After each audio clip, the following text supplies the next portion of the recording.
श्रीमान् वेङ्कटनाथार्यः कवितार्किककेसरी वेदान्ताचार्यवर्यो मे सन्निधत्तां सदा हृदि। कौसल्या सुप्रजा रामपूर्वा सन्ध्या प्रवर्तते उत्तिष्ठ नरशार्दूल कर्तव्यं दैवमाह्निकम्। कौसल्या सुप्रजा रामपूर्वा सन्ध्या प्रवर्तते उत्तिष्ठ नरशार्दूल कर्तव्यं दैवमाह्निकम्। उत्तिष्ठोत्तिष्ठ गोविन्द उत्तिष्ठ गरुडध्वज उत्तिष्ठ कमलाकान्त त्रैलोक्यं मङ्गलं कुरु। उत्तिष्ठोत्तिष्ठ गोविन्द उत्तिष्ठ गरुडध्वज उत्तिष्ठ कमलाकान्त त्रैलोक्यं मङ्गलं कुरु। सर्वं सहाभ्युदयकारिणि ज्ञानधन्य वैदेह पुण्यसवनोद्भव दिव्यरूपे लोकावनोज्ज्वलदयानिलयैकशैल श्रीरामभद्रदयिते तव सुप्रभातम्। तव सुप्रभातममृतावलोकन श्रितभद्रदायतनवाब्जलोचने महितैकशैलविभुमानसालये नतभक्तकल्पकलते तव सुप्रभातम्। गाधेयवाल्मीकिवसिष्ठमृकण्डुमुख्याः विद्याफलं तव मुखाम्बुजवीक्षणश्रीम् प्राप्तुं महोत्सुकमनाः निवसन्ति पार्श्वे रम्यैकशैलरघुपुङ्गव सुप्रभातम्।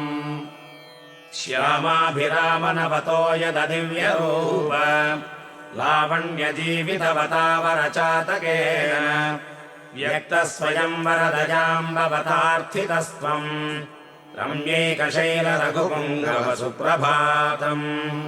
श्रीरामतीर्थभवतापशमाम्बुमग्नपूताः सुरामधुरनामजपानुरक्ताः द्वारे लसन्ति तव दर्शनलोलचित्ताः रम्यैकशैलरघुपुङ्गव सुप्रभातम्। देवत्वदीयकुलपूरुषपूर्व एव प्राचीनगाग्रमरुणीकृतवान् विवस्वान् आशाद्विजालिमधुरश्रुतिनादपूर्णाः एका जलालय विभो तव सुप्रभातम्। वामाङ्कभागविलसं महिजासु सेव्य विद्युल्लताञ्चितपयोजमनोज्ञरूप सेवोत्सुकोलसति पावनिरग्रभागे रम्यैकशैलरघुपुङ्गव सुप्रभातम्। त्रय्यन्तसारचुडकीकृतसद्बुधौघाः त्रैविक्रमादिचरितं महितं स्तुवन्ति वेदानि वेदयति वासरशुद्धिमद्य रम्यैकशैलरघुपुङ्गव सुप्रभातम्। हृद्यानपद्यशतपद्यकृतिप्रशस्तः श्रीतिपराजकविरय्यलराजवंश्यः सङ्कीर्तयत्यतिमनोहरवाक्प्रकर्षः रम्यैकशैलरघुपुङ्गव सुप्रभातम्। त्वत्पादपद्ममधुपानविलोलचित्तभृङ्गस्त्रिलिङ्गकविवन्दितपोतनार्यः श्रीमन्निवेदयति भागवतं स्वकीयम् रम्यैकशैलरघुपुङ्गव सुप्रभातम्।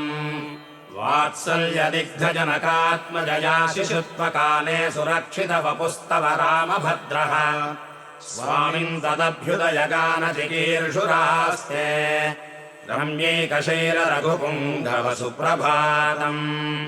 प्राचेतसोक्तनिगमामृतपानलब्धचातुर्यसत्कृतिपरायण वासुदासः गायत्यनन्यभवदीयसुवृत्तगाथाम् रम्यैकशैलरघुपुङ्गव सुप्रभातम्। मन्दारकुन्दकरवीरकचम्पकादिनव्यप्रसूननिचयान् भवदर्चनार्थम् आदाय धर्मनिरतामुदितास्तुवन्ति रम्यैकशैलरघुपुङ्गव सुप्रभातम्।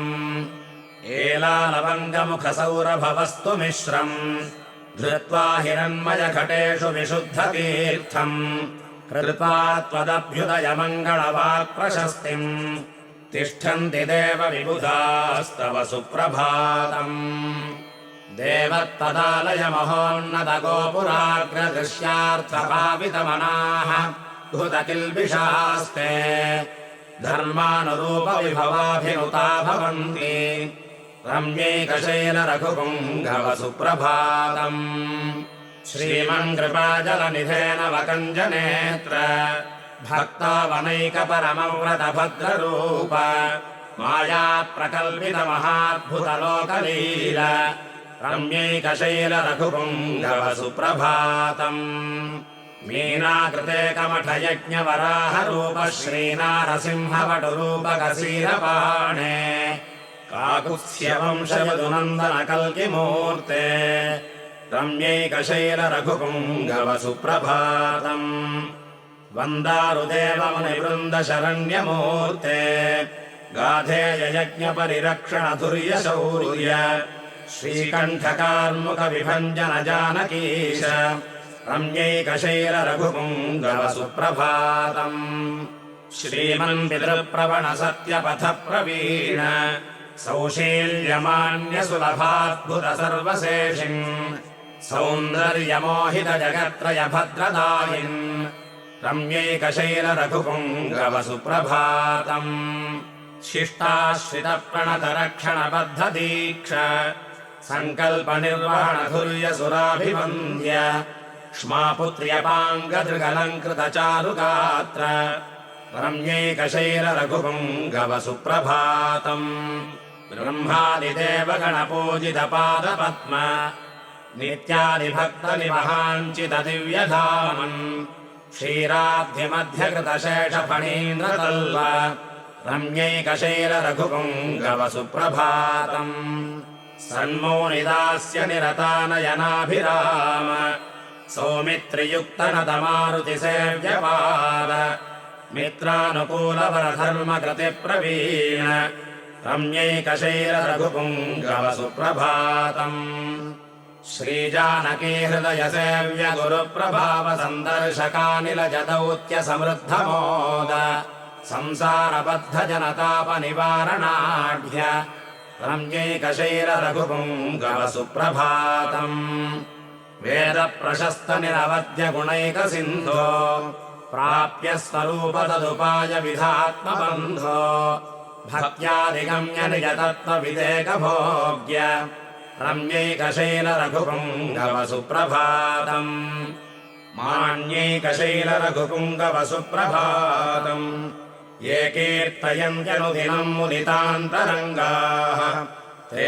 प्राप्नुवन्ति सकलात्महितोपयुक्तभाग्यान्यशेषकृपया जनकात्मजायाः मान्यैकशैलरघुपुङ्गवसुप्रभातम् ये कीर्तयन्त्यनुदिनम् मुदितान्तरङ्गाः ते प्राप्नुवन्ति सकलात्महितोपयुक्तभाग्यान्यशेषकृपया जनकात्मजायाः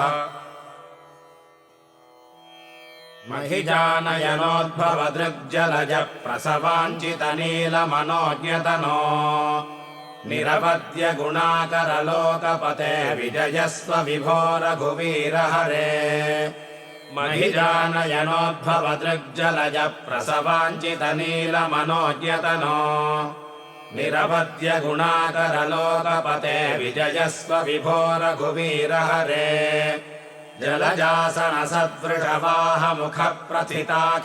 जलजासनसदृशवाहमुखप्रथिताखिलदैवतमौळिमणे श्रितवत्सलनिस्तुलवैभव माम् परिपालय भो रघुवीरहरे श्रुतविश्रुतधर्मपथच्युतदुःसह पापसहस्रभरावनतम् पतितम् चरणाम्बुजयोः सविधे परजा कृपया परिपाहि हरे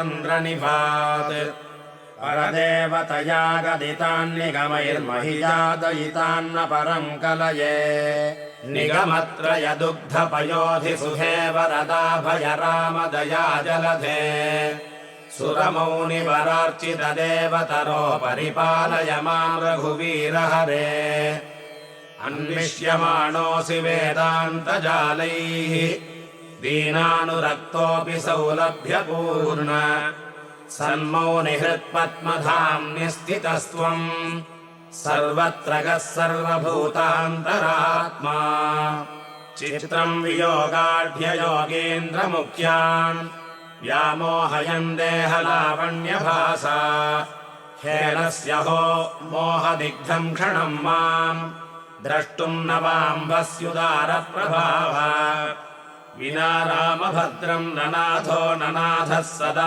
रामचन्द्रम् स्मरामि स्मरामि हरे रामभद्र प्रसीद प्रसीद प्रियम् रामचन्द्र प्रयच्छ प्रयच्छ विना रामभद्रम् ननाथो ननाथः सदा रामचन्द्रम् स्मरामि स्मरामि हरे रामभद्र प्रसीद प्रसीद प्रियम् रामचन्द्र प्रयच्छ प्रयच्छ दिव्यैरनन्तैर्गुणैर्भूषितस्त्वम् दुःखैरहम् जन्मभिरूषितोऽस्मि पापानलात्यन्ततप्तम् जनम् माम् त्रायस्तदेव प्रभो राघवेश सकृत्सेवितोऽयम् प्रपन्नस्तवास्ति हरे लोकनाथोऽसि सत्यप्रतिज्ञ भवाभिख्यरूपान्तरार्तः शिशुस्ते गजेन्द्रावनः श्रीश माम् पाहि पाहि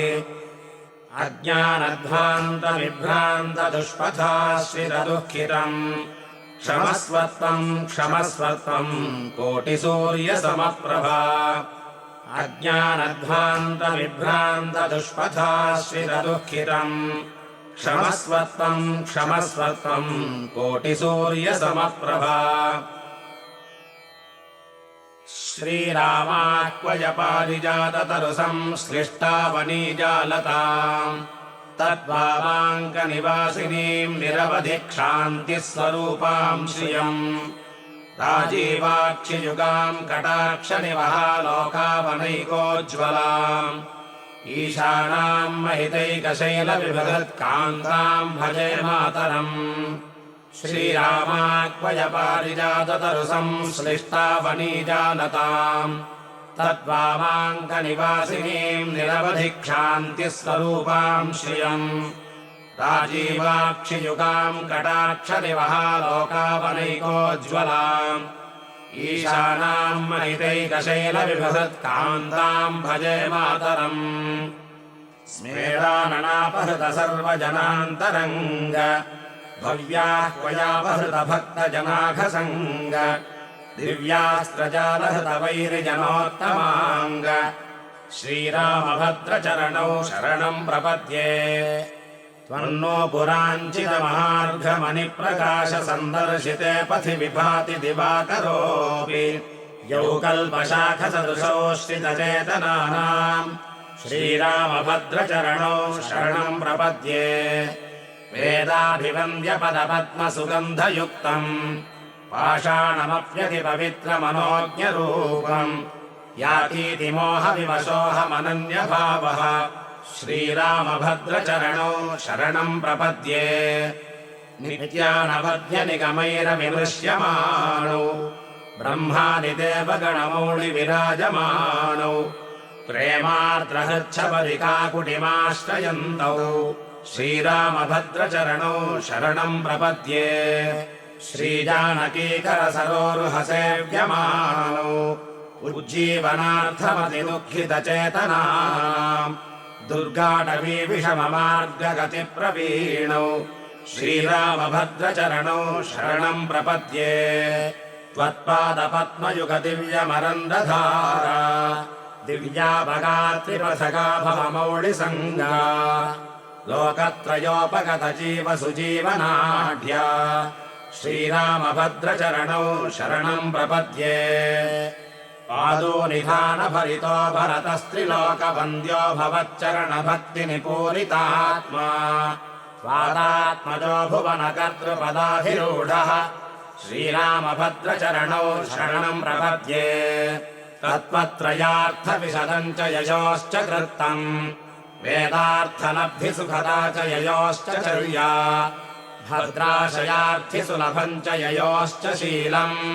श्रीरामभद्रचरणौ शरणम् प्रपद्ये यः कश्चिदर्पयति चेन्निज सर्वभारम् प्राप्तम् नवीनकनकाभरणम् हि मत्वा अत्यन्तरागभरणात्मनिवृत्तवन्तौ श्रीरामभद्रचरणौ शरणम् प्रपद्ये काकस्य वृत्तसरणिम् कपिराजलब्धिम् रक्षो गणाधिपकृतम् सुकृतम् विभाव्य तत्त्वार्थसारनिपुणाभिमतम् च हित्वा श्रीरामभद्रचरणौ शरणम् प्रपद्ये काकस्य वृत्तसरणिम् कपिराजलब्धिम् रक्षो गणाधिपकृतम् सुकृतम् विभाव्य तत्त्वार्थसारनिपुणाभिमतम् च हित्वा श्रीरामभद्रचरणौ शरणम् प्रपद्ये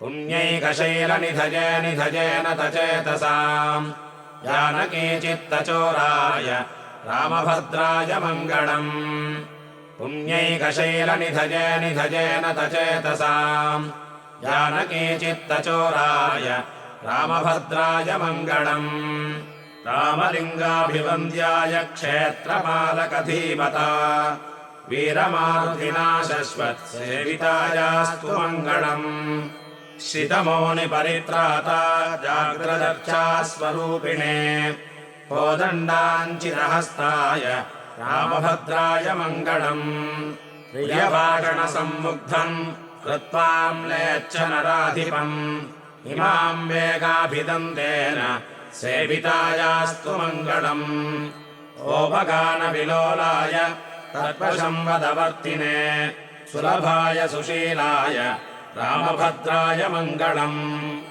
सत्यरूपाय नित्याय सत्यधर्मव्रताय च मौनिमानसहंसाय रामभद्राय मङ्गलम् पोतनार्यशुकालापविवशाय रसात्मने त्रैलिङ्गभाषामाधुर्यरसिकायास्तु मङ्गलम् आन्ध्रभाषाभिमानत्वाम् आन्ध्रवाल्मीकिकोकिलम् स्वगाधाप्रवणम् नित्यम् रसिकायास्तु मङ्गलम् दण्डकारण्यवासाय खण्डितामरशत्रवे गृध्रराजाय भक्ताय मुक्तिदायास्तु मङ्गलम् दण्डकारण्यवासाय खण्डितामरशत्रवे गृध्रराजाय भक्ताय मुक्तिदायास्तु मङ्गलम् मङ्गलाशासनपरैर्मदाचार्यपुरोगमैः सर्वैश्च पूर्वैराचार्यैः सत्कृतायास्तु मङ्गलम् कवितार्किकसिंहाय कल्याणगुणशालिने श्रीमते वेङ्कटेशाय वेदान्तगुरवे नमः।